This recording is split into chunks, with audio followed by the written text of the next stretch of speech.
नमस्कार साथियों। तो आज के इस वीडियो में हम लोग 28 फरवरी का शिफ्ट 2 का क्वेश्चन को देखने वाले हैं। ये जो शिफ्ट है ये शिफ्ट हो जाएगा 2, और अगर हम बात करें सेट का तो ये हमारा सेट हो जाएगा 30, सेट नंबर 30। चलिए क्वेश्चन को देखते हैं। तो यदि ABC का अनुपात 2:3:5 है तो A+B+C+C ज्ञात करना है। तो देखिए यहाँ पर सबका मान यहाँ दिया गया है। जैसे A का मान 2 है, B का मान 3 है और C का मान 5 है। तो A+B यानी कि 2 और 3 कितना हुआ, 5 हुआ। अनुपात B+C 3 और 5 8 अनुपात। अब C+A का मान कितना है, 2 है और C का मान 5 है। तो 2 और 5 7, 5:8:7, जो कि आप यहाँ पर देख सकते हैं। आगे देखिए, एक व्यक्ति साधारण ब्याज की एक निश्चित दर पर 5 वर्षों के लिए कुछ धनराशि ऋण लेता है। यदि मूलधन और कुल ब्याज का अनुपात 5:1 है तो वार्षिक ब्याज दर, यानी कि देखिए 5 रुपया क्या मूलधन है और कुल ब्याज कितना 1 है, ठीक है। यानी कि 1 रुपया ब्याज मिला किस पर, 5 रुपये पर। 1 रुपया ब्याज मिला किस पर, 5 रुपये पर। तो 100 पर कितना मिलेगा, तो 100 पर कितना मिलेगा, ये 5 से कटेगा 20 बार में, यानी कि 20%। कुल ब्याज कितना है, 20%। कै साल में, 5 साल में। कै साल में, 5 साल में। देखिए 5 साल में 20%, तो 1 साल का कितना है, तो 20 को 5 से भाग देंगे तो 1 साल का निकल जाएगा। तो 5 से कटे कितने बार में, 4 बार में, यानी कि 4% क्या है, दर है। 4% क्या है, दर है 1 साल का, ठीक है, जो कि आप यहाँ पर देख सकते हैं। आगे देखिए, 30 और 50 के बीच सभी अभाज्य संख्याओं का योग कितना है, तो इनका योग बताना है। तो देखिए 30 के बाद 31 क्या होगा, अभाज्य होगा, क्योंकि 30 तो नहीं होगा, 31 होगा। फिर 31 के बाद क्या होगा, 37। फिर क्या होगा, इसके बाद 41। फिर क्या होगा, 43। फिर क्या होगा, 47। इसके बाद तो फिर तो नहीं होगा, क्योंकि 49 तो 7 से कट जाता है, इसलिए बस ये होगा। सबको प्लस करते हैं। 31 और 37, 31 और 37 आपका हो जाएगा 68। हाँ 68 और 41, 68 और 1 69, 69 और 40 हो जाएगा 109। फिर 109 43, 109 और 1 10, 10 और 42, 152, 152 और 47, 152 और 47 हो जाएगा 199। यानी कि योग करने में कितना है, 199, ठीक है। आगे देखिए, एक कंपनी की आय में पहली तिमाही 10% की वृद्धि और दूसरी तिमाही में 5% की कमी आती है। इन दो तिमाहियों में आय में निवल % वृद्धि या कमी, निवल का मतलब होता है यानी कुल कितना कमी या वृद्धि हुआ वो हमें बताना है। तो देखिए मान लेते कंपनी का पहले कितना आय था, 100, तो 100 से 10 के वृद्धि हुआ, तो यानी कि उसका आय कितना हो गया, 10 की वृद्धि से 110 हो गया। कितना हो गया, 110। इसमें क्या हुआ, 10% की वृद्धि हुई, +10। फिर क्या कहता है, 5% की कमी, -5%। तो 110 का 5% कितना होगा, 110 का 5% होगा 5.5, यानी 5.5। तो 110 में 5.5 को माइनस करेंगे तो कितना आएगा, 104.5। तो बोल रहा है कि इन दो तिमाहियों में निवल % की वृद्धि या कमी। तो यहाँ देखिए पहले कितना था, 100। अब 100 से कितना हो गया, 104 है, यानी कि 4.5% की क्या हुई, वृद्धि हुई। क्योंकि कंपेयर क्या 100 से कंपेयर हो रहा है, इसका मतलब 4.5% की वृद्धि हुई है, ठीक है। आगे देखिए, एक कक्षा के 17 विद्यार्थियों की औसत आयु 20 वर्ष है। यदि 38 वर्ष की आयु वाला एक नया विद्यार्थी कक्षा में शामिल होता है तो इन 18 विद्यार्थियों की औसत आयु कितनी है। तो देखिए 20 साल तो क्या औसत है। तो देखिए अगर यहाँ 38, अगर इसके जगह 20 वर्ष का ही होता है तो औसत में कोई परिवर्तन नहीं होता। औसत में क्या होता है, कोई परिवर्तन नहीं होता। लेकिन क्या है, ज़्यादा है, जब ज़्यादा है तो प्लस करेंगे, ज़्यादा है तो प्लस करेंगे। अब कितना प्लस, अब देखिए 20 से कितना ज़्यादा है, तो 18 ज़्यादा है। क्या है, 18 ज़्यादा है, तो बस यहाँ +18 कर देंगे। अब ये जो 18 है, ये कि औसत कितना बोला, 18 विद्यार्थी का, तो ये जो 18 ये 18 में बटेगा, तो 18, क्योंकि 18 को विद्यार्थी है इसलिए बटे 18 कर देंगे, ठीक है। तो ये एक बार में कटेगा, तो 20 से 21, 20 से 21 निकल गया। नया औसत क्या होगा, 21, ठीक है। आगे देखिए, निम्नलिखित में से वह सबसे छोटी संख्या कौन सी है जो 5, 8 और 15 का गुना जो, यानी कि कहने मतलब इनका LCM निकालना, LCM, ठीक है। देखिए तो देखिए 5 × 8 40 होगा, 40। अब 40 तो यहाँ 15 से नहीं कटेगा, तो आप देखिए तो 15 में क्या बचा, 3 बचा, तो फिर 3 से गुना करेंगे, जाते हैं 12, यानी कि 120 का निकला, LCM निकला, जो कि 120 से आप यहाँ पर देख सकते हैं। आगे देखिए, एक वस्तु जिसका क्रय मूल्य 500 है 17% की हानि पर बेची जाती है। यदि उस वस्तु के मूल्य में 20% की कमी और की जाती है तो विक्रय मूल्य ज्ञात कीजिए। यानी कि बोल रहा है इसका जो मूल्य में जो है 20% की कमी की जा रही है तो उसका विक्रय मूल्य क्या होगा वो हमें बताना है। तो देखिए 500 था, 500 क्या क्रय मूल्य, इसमें 17% की हानि हुई, यानी कि तो यानी बेचा कितने में, इसका मतलब 83% में बेच रहा है। तो पहले इसका 17% निकालेंगे, 500 का 17%, 17 × 85 यानी कि 85, 500 में 85 को माइनस करेंगे तो कितना होगा 415, यानी कि 415 में क्या करे बेच रहा है। अब क्या बोलता है इस पर जो है 20% की और कमी की जाती है। तो अगर 20 का और कमी करेगा तो कितना बचेगा, 80% बचेगा, 80% बचेगा। तो बस कुछ नहीं, इसका 80% निकाल लेंगे, 80% यानी 80/100, 80/100, ठीक है। ये 20 से कटेगा 4 बार में और ये 5 बार में, 5 से ये कटेगा कितने बार में, 40 आपका 8 बार में, फिर 15 आपका 3 83। अब 83 × 3, 8 × 4 80 × 4 करेंगे तो 320 होगा, फिर 3 × 4 12 यानी कि 332। तो नया विक्रय मूल्य क्या हो जाएगा 332, ठीक है। आगे देखिए टी एक काम को 20 दिनों में कर सकता है, यू उसी काम को 10 दिनों में कर सकता है। यदि वह दोनों एक साथ मिलकर काम करते हैं तो 4 दिनों में कुल काम का कितना % होगा, कितना % पूरा का वो बताना है। तो देखिए 20 और 10 का एलसीएम देखिए कितना होगा 20 होगा, यानी कुल काम कितना है 20 है, कुल काम कितना है 20 है। तो टी का देखिए, यानी कि टी देखिए टी 20 दिन में कर रहा है, इसका मतलब एक काम एक दिन में एक काम, क्षमता निकल गया एक। और यू का देखिए, यू जो है 10 दिन में कर रहा है, इसका मतलब एक दिन में 2 काम, तब ना 10 दिन में पूरा होगा, ठीक है। तो दोनों मिलकर कितना काम करेगा, दोनों मिलकर 3 काम करेगा, एक और 2 3, दोनों मिलकर 3 काम किया, कितने तक 4 दिन तक। तो 3 × 4 12, यानी कि 4 दिन में क्या काम हुआ 12 काम, लेकिन काम कितना है 20 है। तो यानी कितना काम हुआ 12/20 काम हुआ, 12/20 काम यहाँ पर हो गया, 12/20 काम हो गया। देखिए इसमें भिन्न में होता यह है कि जो टोटल रहे, टोटल को हमेशा हम नीचे रखते हैं, टोटल को हमेशा नीचे रखते हैं और जितना हुआ उसे हम ऊपर रखते हैं। जैसे टोटल क्या है 20 है तो इसलिए 20 को हम यहाँ नीचे रखें, और 12 काम क्या है हो गया है तो 12 को ऊपर रख दिया। तो ये आपका 12/20 काम हुआ, लेकिन हम यहाँ भिन्न में नहीं पूछ रहे हैं, हमें यहाँ % में पूछ रहा है, % में। तो भिन्न को % में बदलने के लिए क्या होता है 100 से गुना हो जाता है, तो बस 100 से गुना करेंगे तो % निकल जाएगा। तो 20 से कटेगा 5 बार में, 12 × 5 = 60, यानी कि 60% क्या हुआ काम यहाँ पर पूरा हुआ 4 दिन में। आगे देखिए ए बी को 30% के लाभ पर बेचता है, बी उसे सी को 20% की हानि पर बेचता है। यदि सी जो है बोतल के लिए 3740 रुपये का भुगतान करता है तो ए के लिए बोतल का मूल्य क्रय मूल्य कितना है, तो ए बी और सी। अब देखिए यहाँ देखिए ए से शुरू करते हैं। अगर ए किसी वस्तु को 100 में खरीदता है तो बी को कितने में बेचता है 30 के लाभ पर, यानी कि बी को 130 में बेचता है। अब बी जो क्या करता है इसे हानि पर बेचता है, क्या करता है हानि पर बेचता है, हानि पर। तो अगर इस कितना का 20%, तो इस पर क्या करेंगे 20% हानि, तो -20%। 130 का 20% कितना होगा 26 होगा, यानी कि -26। तो यानी कि 130 में 26 गया 104, यानी कि 104 में बेचा कितने को सी को। तो हमें सी का वैल्यू कितना है 3744, यानी कि 104 का वैल्यू कितना है, यहाँ देखिए 104 का वैल्यू कितना है, 104 का वैल्यू कितना है 3744। चलिए यहाँ पर लिखते हैं, हमें किसका पूछ रहा है, हमें यहाँ पर पूछ रहा है ए का क्रय मूल्य, तो ए का 100 है।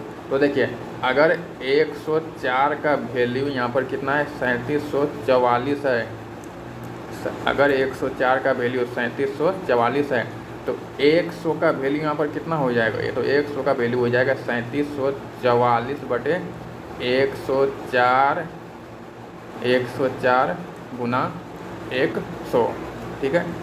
अब देखिए यहाँ पर कटा लेते हैं, तो ये 13 से कटेगा 8 बार में,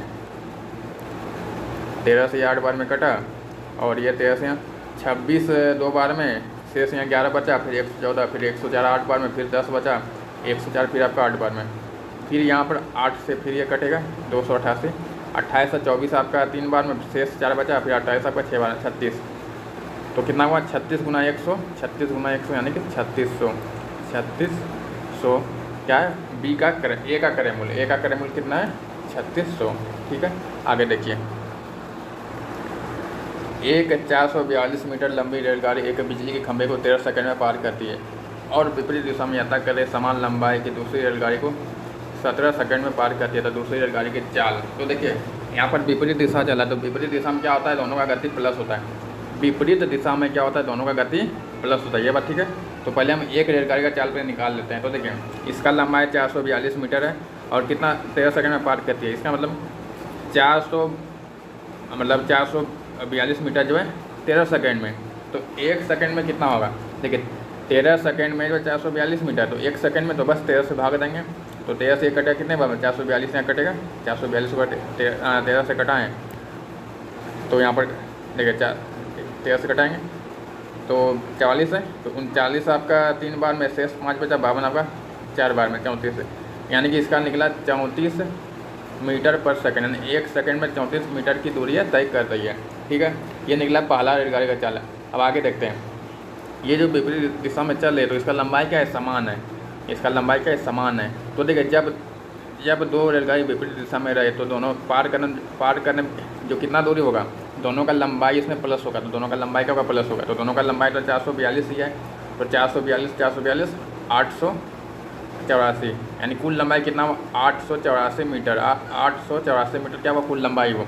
तो यही दूरी जो है पार करेगा किस सेकंड में, 17 सेकंड में। देखिए 17 सेकंड में जो है, 17 सेकंड में कितना दूरी हो रहा है, 884 मीटर। तो 1 सेकंड में तो ये 17 से कटेगा, तो 1 सेकंड में कितना, ये कटेगा 17 से 85 आपका 5 बार में, 3 बचा 34 आपका 2 बार में, 52 मीटर। यानी कि इसका क्या निकला, 52 मीटर प्रति सेकंड चाल निकला, 52 मीटर प्रति सेकंड। ये जो दोनों का निकला, दोनों का, क्योंकि देखिए यहाँ पार कर रहा है दोनों विपरीत दिशा में, तो दोनों गति क्या होता है, प्लस होता है। दोनों गति क्या होता है, प्लस होता है। तो देखिए पहला रेलगाड़ी और दूसरा रेलगाड़ी का चाल कितना निकला, 52 किलोमीटर प्रति सेकंड, जबकि पहला कितना है, 34 है। जब पहला का 34 है, दूसरा कितना, क्योंकि कुल 52 है, कुल क्या है 52 है, तो 52 में 34 को माइनस करेंगे तो कितना आएगा आपका 18, यानी कि जो दूसरा रेलगाड़ी का चाल है वो कितना है, 18 मीटर प्रति सेकंड, 18 मीटर प्रति सेकंड। यानी कि आप ऐसे समझिए, देखिए अगर A + B आपका 52 है और A आपका 34 है तो B कितना होगा, तो A और A खत्म हो जाएगा, तो B बराबर यहाँ पर क्या बचेगा, 52 में 34 या 18, यानी कि 18 में बचेगा। यानी कि आप इस तरह से कर सकते हैं। ठीक है, चलिए आगे देखिए। 8 संख्याओं का औसत 47 है, प्रथम 3 संख्याओं का औसत 53 है और अगली 2 संख्या का औसत 55 है। यदि छठी संख्या 7वीं और 8वीं संख्या से क्रमशः 7 और 10 कम है तो 8वीं संख्या का मान क्या है, ये बताना है। तो यहाँ देखिए, यहाँ पर औसत कितना है, 47 है। अब यहाँ देखिए, यहाँ क्या है, ज़्यादा है, तो कितना ज़्यादा है, तो यहाँ 6 ज़्यादा है, कितना है, 6 ज़्यादा है। संख्या क्या हुआ है, 3 गो, यानी कि 6 × 18, 18 क्या है, ज़्यादा है। 18 क्या है, यहाँ पर 18 ऊपर में लिखते हैं, यहाँ पर क्या है, 18 यहाँ पर ज़्यादा है। ठीक है, अब आगे देखिए, यहाँ कितना 55 है, लेकिन यहाँ कितना है, 47, यानी कितना ज़्यादा है, 8 ज़्यादा है। संख्या क्या, 2 को संख्या, तो 8 दूनी 16, यहाँ पर 16 ज़्यादा है।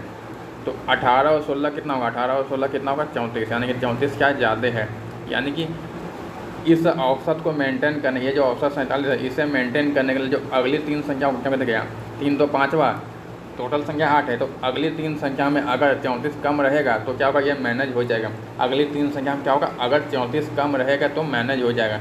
तो देखिए अगर ये 34 ज़्यादा नहीं होता, अगर ये 34 ज़्यादा नहीं होता तो हमें कितना का ज़रूरत हमें पड़ता, अगर ये 34 ज़्यादा नहीं होता तो हमें कितना का ज़रूरत पड़ता, वो देखिए। तो संख्या 3 को बचता, 3 को संख्या, यहाँ देखिए छठी 7वीं और 8वीं, 3 को संख्या यहाँ बचा ना, तो कितना का जरूरत पड़ता, तो 47 × 3 करते हैं, 47 × 3 करते 141 होता है, यानी कि 141 का जरूरत हमें पड़ता। ठीक है, पड़ता, लेकिन यहाँ क्या है, 34 ज़्यादा है, इसका मतलब 34 कम हमें चाहिए। इसका मतलब क्या है, हमें 34 कम चाहिए, 34 कम चाहिए। तो एक इसमें 34 को माइनस करेंगे तो कितना आ गया, 107, कितना है, 107। यानी कि छठी संख्या, 7वीं संख्या और 8वीं संख्या योग कितना है, 107 है, कितना 107 है। अब देखिए अगर छठी संख्या x है तो 7वीं क्या है, 7वीं क्या है, क्रमशः इतना कम है, मतलब छठी संख्या जो 7वीं से 7 कम है। इसका मतलब क्या, इसका मतलब ये कि 7वीं संख्या 7 ज़्यादा है और 8वीं संख्या क्या है, 10 ज़्यादा है। तो 7वीं संख्या x + 7 हो जाएगा और 8वीं संख्या x + 10 हो जाएगा।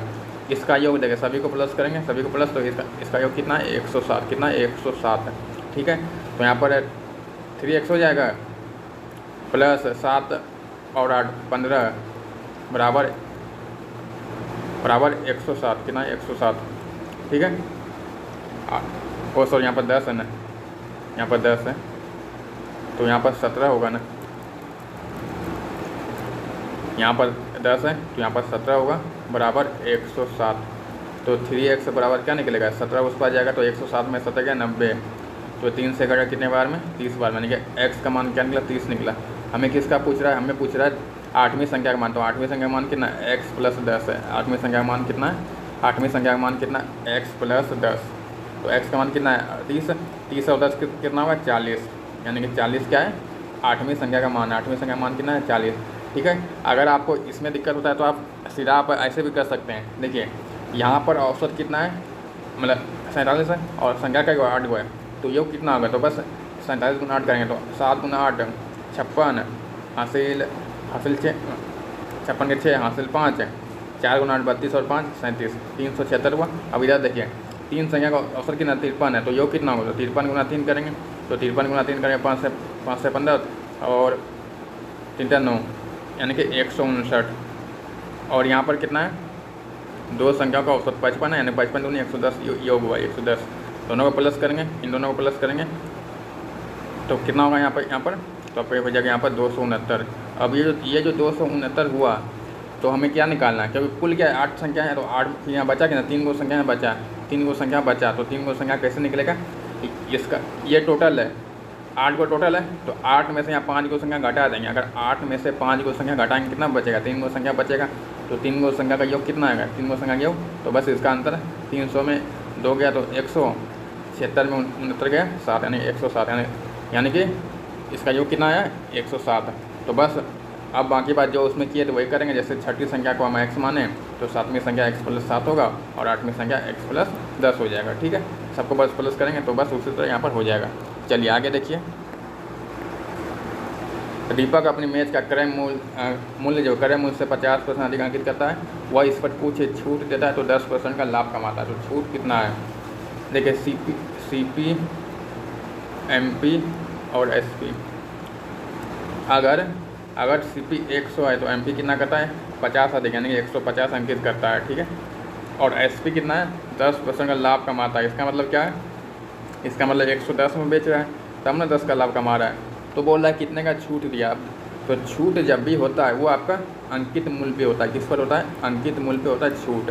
तो इस पर छूट दिया कितने का, 40 का छूट दिया, कितने का 40 का छूट दिया, किस पर 150 पर, 40 का छूट दिया 150 पर। तो 100 पर कितना होगा, तो 100 पर। ठीक है, यहाँ से 0 0 ख़त्म, 5 से कटेगा ये 20 बार में और ये 5 से कटेगा 3 बार में।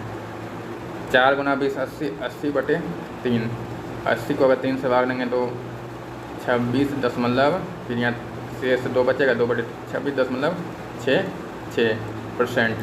ठीक है, जो कि आप यहाँ पर देख सकते हैं। आगे देखिए, अब देखिए 2 संख्या इस अनुपात में है तो उनका योग कितना है, तो वर्गों का योग कितना है। तो देखें 6 5 11 और 11 का वैल्यू यहाँ पर कितना है 22 है। कितना 22 है, इसका मतलब 1 का वैल्यू क्या होगा, 1 का वैल्यू कितना होगा, 1 का वैल्यू क्या होगा 2 होगा। यानी कि संख्या क्या है 6 दूनी 12, पहला संख्या कितना है 12 है, पहला संख्या 12 है और दूसरा संख्या क्या है 5 × 2 10।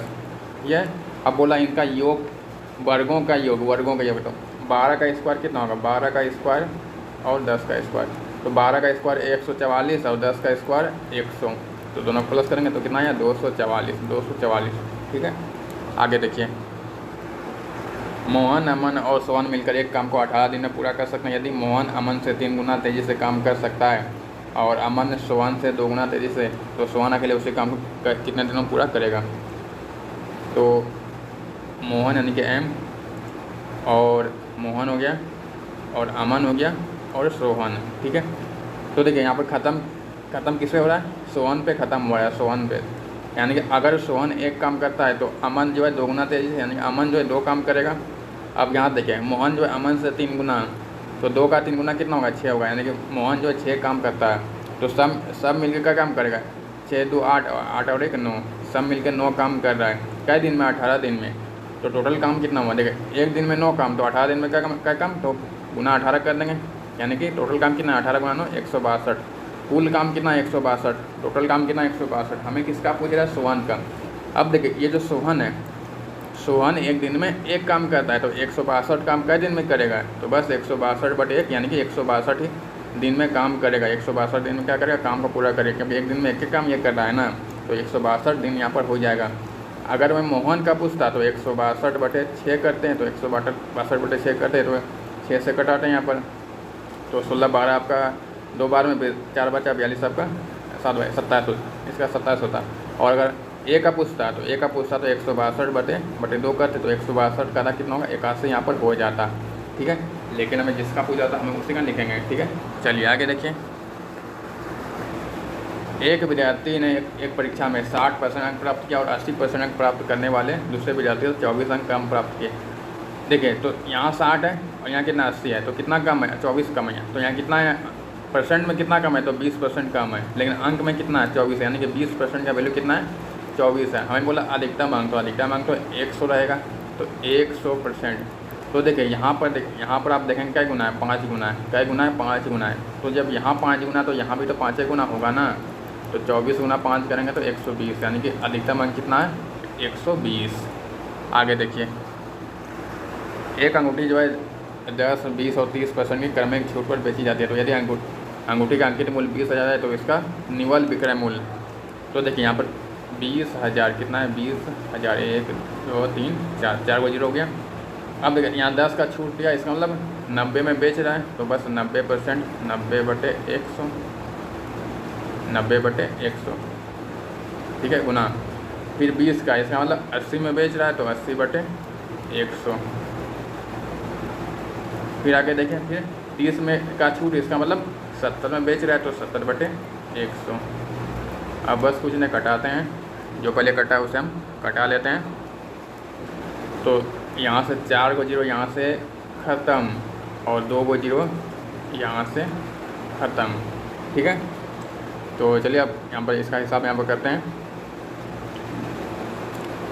तो देखिए 8 गुना 7 56, पहले यहाँ 2 गलत करते हैं, 90 गुना 8 गुना 7 56 यहाँ हुआ ना।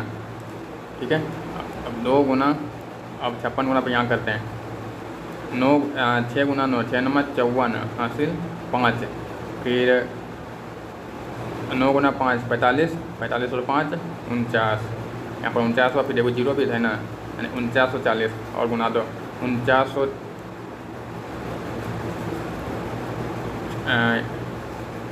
9 गुना 6 54 और 45 और 5 50, हाँ यहाँ 50 होगा भाई।